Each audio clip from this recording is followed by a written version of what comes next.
ये कहानी मेरी है और ये मेरे लाइफ की सबसे बड़ी गलती थी। गलती एक ऐसे कुएं को खोलने की जिसे शायद हमेशा के लिए बंद रहना चाहिए था। बात 2005 की है।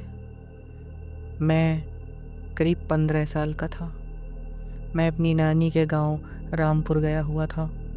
शहर के शोर से दूर वहाँ का सन्नाटा काटने को दौड़ता था। नानी के घर के पिछवाड़े एक पुराना कुआं था।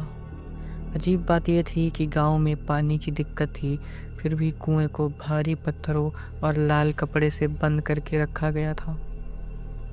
मैंने नानी से पूछा भी तो उन्होंने बस इतना कहा, विकी उस तरफ गलती से भी मत जाना, वहाँ पानी नहीं सिर्फ दुख है। तो मुझे लगा नानी बस डरा रही हैं, पर मैं गलत था। मैं बहुत गलत था। एक रात जब सब सो रहे थे, मेरी क्यूरियोसिटी मुझ पर हावी हो गई। मैं चुपके से उठा और घर के पिछवाड़े गया। मेरे हाथ में सिर्फ एक पुरानी टॉर्च थी। मैं पूरी ताकत लगाकर उस कुएं के ऊपर से वो भारी पत्थर हटाया। पत्थर हटते ही मुझे लगा अंदर से ठंडी हवा आएगी, लेकिन अंदर से एक सड़ी हुई बदबू आई, जैसे कच्चा मांस सड़ रहा हो। मेरा दम घुटने लगा। मैंने टॉर्च अंदर मारी। कुआं सूखा था।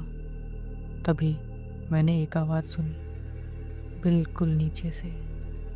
मेरे कानों में वो आवाज़ आज भी गूंजती है। कोई नीचे से बोला, भैया मुझे बाहर निकालो। मैंने डरते हुए नीचे देखा। वहाँ तलहटी में एक छोटा बच्चा बैठा था। वो ऊपर मेरी तरफ देख रहा था। मैं घबरा गया। मुझे लगा गांव का कोई बच्चा गिर गया है। मैं पलटा ताकि रस्सी ढूंढ सकूं। बस 1 सेकंड के लिए मेरी नज़र हटी थी। जब मैं वापस मुड़कर देखा तो मेरी रूह कांप गई। वो बच्चा अब नीचे नहीं था। वो बच्चा कुएं की मुंडेर पर बैठा था, मेरे चेहरे से बस 1 फुट दूर। उसके कपड़े गीले थे और उसके शरीर से काला पानी टपक रहा था। मैंने कांपते हुए पूछा, तू तू ऊपर कैसे आया? उसने धीरे से अपनी गर्दन उठाई। उसकी आंखें नहीं थीं। उसकी आंखों की जगह बस 2 काले गड्ढे थे। मैं चीखना चाहता था पर मेरी आवाज़ गले में ही अटक गई। वह बच्चा मुस्कुराया। उसका मुंह कुछ ज़्यादा ही बड़ा खुला, जैसे कोई जानवर हो।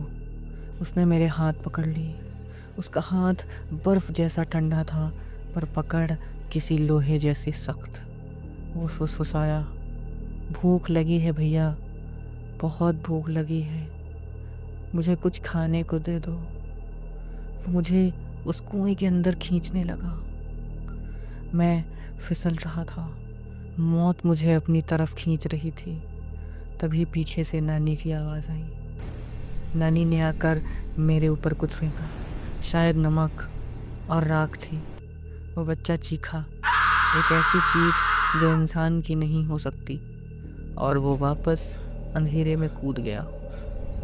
मेरी जान तो बच गई, लेकिन उस रात नानी ने मुझे वो सच बताया जो मुझे आज भी सोने नहीं देता।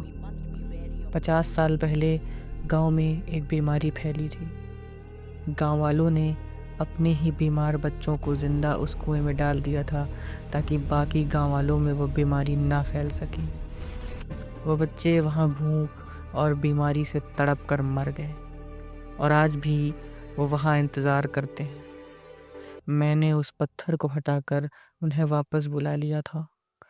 लोग कहते हैं वो कुआं अब बंद है, लेकिन कभी कभी जब मैं अकेला होता हूँ, मुझे लगता है वो बच्चा आज भी मेरे पीछे खड़ा है, अपनी भूख मिटाने के लिए।